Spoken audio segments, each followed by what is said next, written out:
November কোন বাকশালপন্থীকে বাংলার রাজপথে আমরা নামতে দেব না।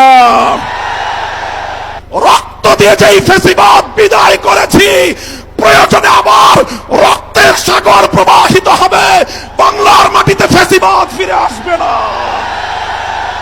সরকার যদি 8 দলীয় নেতৃবৃন্দের শান্তিপ্রিয় ভাষা বুঝতে ব্যর্থ হয়, যেই ভাষায় বললে সরকার বুঝবে, আমরা সেই ভাষাই প্রয়োগ করব।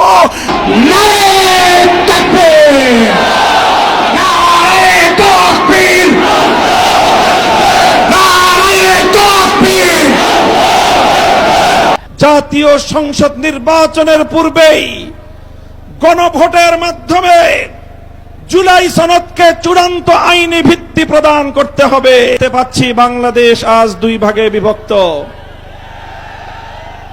এক ভাগ 72-এর বাকশালপন্থী, আরেক ভাগ জুলাইয়ের বিপ্লবপন্থী। আজ বাংলাদেশের প্রতিটি রাজনৈতিক দল এবং পক্ষের কাছে আমার সুস্পষ্ট জিজ্ঞাসা, সবাই যার যার অবস্থান পরিষ্কার করুন। হয় আপনি জুলাই বিপ্লবের পক্ষপাতী, আর না হয় আপনি 72-এর বাকশালপন্থী। 72-এর পরাজিত বাকশালপন্থীরা আগামী 13ই নভেম্বর বাংলাদেশের বিরুদ্ধে লকডাউনের নামে যুদ্ধের ঘোষণা দিয়েছে।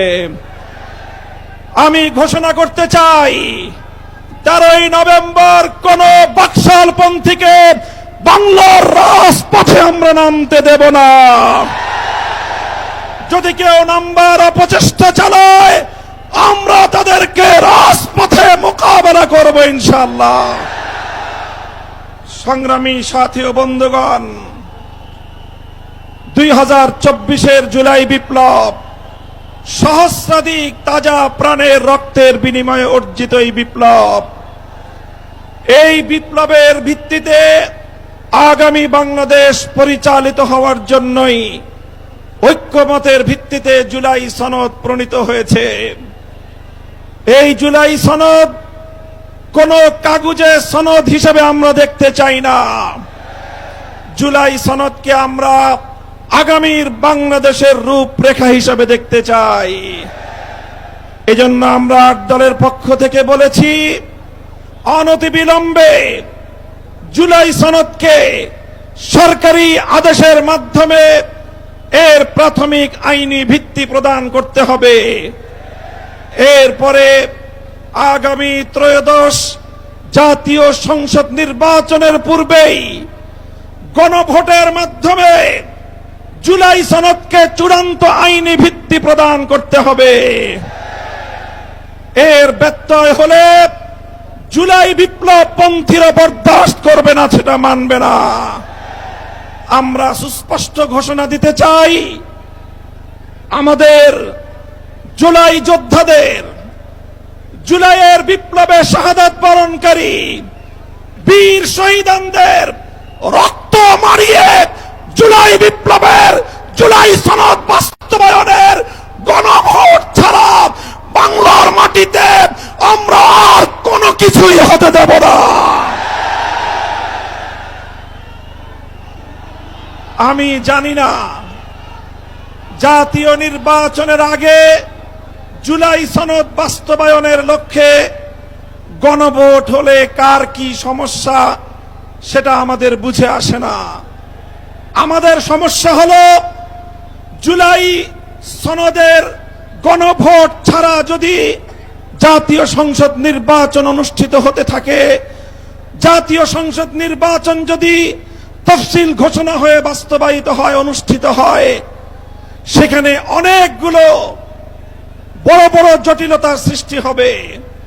তার মধ্যে অন্যতম একটি হলো, দ্বিকক্ষ বিশিষ্ট জাতীয় সংসদের উচ্চ কক্ষ কিভাবে গঠিত হবে, কিভাবে রাজনৈতিক দলগুলো তাদের নির্বাচনী ম্যানিফেস্টো তৈরি করবে, জাতির সামনে তারা তাদের উচ্চ কক্ষের 100 সদস্যের তালিকা কিভাবে প্রকাশ করবে, এই সকল বিষয়ের কোনো সদুত্তর তাদের কাছে নাই। যারা জুলাই সনদের গণভোট, জাতীয় সংসদ নির্বাচনের আগে অনুষ্ঠানের ক্ষেত্রে বিরোধিতা করছেন, আমরা তাদের সমস্যার কথা জানতে চাই। কোনো যুক্তি নাই, কোনো যুক্তি নাই। তারা জুলাই সনদের বাস্তবায়নকে ঠেকিয়ে দিয়ে বাংলাদেশে আবার ফ্যাসিবাদ কায়েম করবার ষড়যন্ত্র করছে। পরিষ্কার ঘোষণা করি, রক্ত দিয়ে যেই ফ্যাসিবাদ বিদায় করেছি, প্রয়োজনে আবার রক্তের সাগর প্রবাহিত হবে, বাংলার মাটিতে ফ্যাসিবাদ ফিরে আসবে না।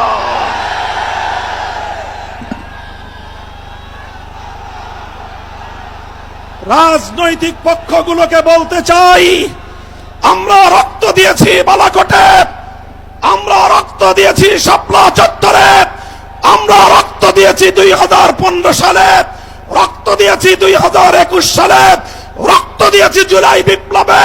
আমাদের মুখোমুখি দাঁড়াবার চেষ্টা করবেন না। আমরা রক্ত দিয়ে অধিকার আদায় করি, রক্ত দিয়ে বাংলাদেশ কিনেছি, রক্ত দিয়েই বাংলাদেশের স্বাধীনতা রক্ষা করব ইনশাআল্লাহ।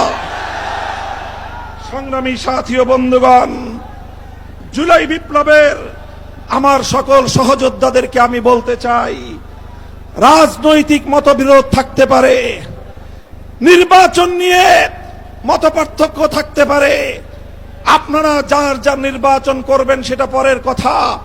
আসুন, যারা জুলাইয়ের বিপ্লবের রাজপথে ছিলেন, জুলাই বিপ্লবের সনদের আইনি ভিত্তি কার্যকর করার জন্য আমরা হাতে হাত রাখি। সংগ্রামী সাথী ও বন্ধুগণ, সর্বশেষ বক্তব্য, আগামী 13 তারিখ জুলাই সনদের গণভোটকে কেন্দ্র করে সরকারি সিদ্ধান্তের দিকে আমরা তাকিয়ে আছি। সরকার যদি জনগণের শান্তিপ্রিয় ভাষা বুঝতে ব্যর্থ হয়, আবার বলছি, সরকার যদি 8 দলীয় নেতৃবৃন্দের শান্তিপ্রিয় ভাষা বুঝতে ব্যর্থ হয়, যেই ভাষায় বললে সরকার বুঝবে, আমরা সেই ভাষাই প্রয়োগ করব, সেই কর্মসূচি ঘোষণা করব ইনশাআল্লাহ। প্রস্তুত থাকবেন তো আপনারা? ইনশাআল্লাহ যুদ্ধ করে ফ্যাসিবাদ বিতাড়িত করেছি, যুদ্ধ করেই বাংলার মানুষের অধিকার আদায় করে ছাড়বো ইনশাআল্লাহ।